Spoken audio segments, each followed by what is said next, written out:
Hi friends, please subscribe to Amravati Media and press the bell icon for more latest updates. ఆ big షాట్కు Nellore YCP MP seat. Nellore Lok Sabha అభ్యర్థిత్వంపై కొద్ది రోజులుగా కొనసాగుతూ వస్తున్న సస్పెన్స్కు అధికార వైఎస్ఆర్ కాంగ్రెస్ పార్టీ తెరదించినట్లే కనిపిస్తోంది. ఎంపీ అభ్యర్థి పేరును ఖాయం చేసినట్లు తెలుస్తోంది. కొద్ది రోజులుగా జిల్లా రాజకీయాలలో ప్రచారంలో ఉన్నట్లుగానే ప్రముఖ పారిశ్రామికవేత్త అరబిందో శరత్ చంద్రారెడ్డి అభ్యర్థిత్వానికి పార్టీ అగ్రనాయకత్వం గ్రీన్ సిగ్నల్ ఇచ్చినట్లేనని సమాచారం. ప్రస్తుతం నెల్లూరు లోక్సభ స్థానంపై వైఎస్ఆర్సీపీ జెండా ఎగురుతోన్న విషయం తెలిసిందే. ఆదాల ప్రభాకర్ రెడ్డి ఈ స్థానానికి ప్రాతినిధ్యాన్ని వహిస్తున్నారు. 2019 నాటి ఎన్నికలలో ఇక్కడి నుంచి ఆయన విజయం సాధించారు. ఆయనను నెల్లూరు రూరల్ అసెంబ్లీ బరిలోకి దించింది.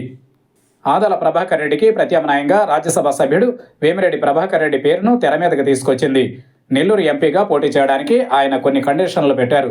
నెల్లూరు సిటీ అసెంబ్లీ టికెట్ను తన భార్య ప్రశాంతి రెడ్డికి ఇవ్వాలనేది ఆయన పెట్టిన షరతుల్లో ఒకటి. ఈ షరతులకు వైఎస్ఆర్సీపీ అగ్రనాయకత్వం అంగీకరించలేదు. ప్రశాంతి రెడ్డిని కాదని మైనారిటీ నాయకుడికి నెల్లూరు సిటీ టికెట్ ఇచ్చింది. దీనితో వేమిరెడ్డి ప్రభాకర్ రెడ్డి మనస్తాపానికి గురయ్యారు. పార్టీకి గుడ్ బై చెప్పారు. వేమిరెడ్డి తప్పుకున్న నేపథ్యంలో లోక్సభ ఎంపీ అభ్యర్థి కోసం వడపోత చేపట్టింది.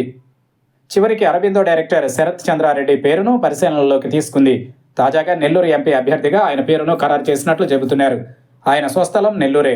స్థానికుడు కావడం, వైఎస్ఆర్సీపీ పార్లమెంటరీ పార్టీ అధినేత విజయసాయిరెడ్డికి సమీప బంధువు కావడం కలిసి వస్తుందని పార్టీ నాయకత్వం భావిస్తోంది. ఆర్థికంగా బలవంతుడు, జిల్లా వ్యాప్తంగా బంధువులు ఉండడం ప్లస్ పాయింట్స్గా భావిస్తోంది.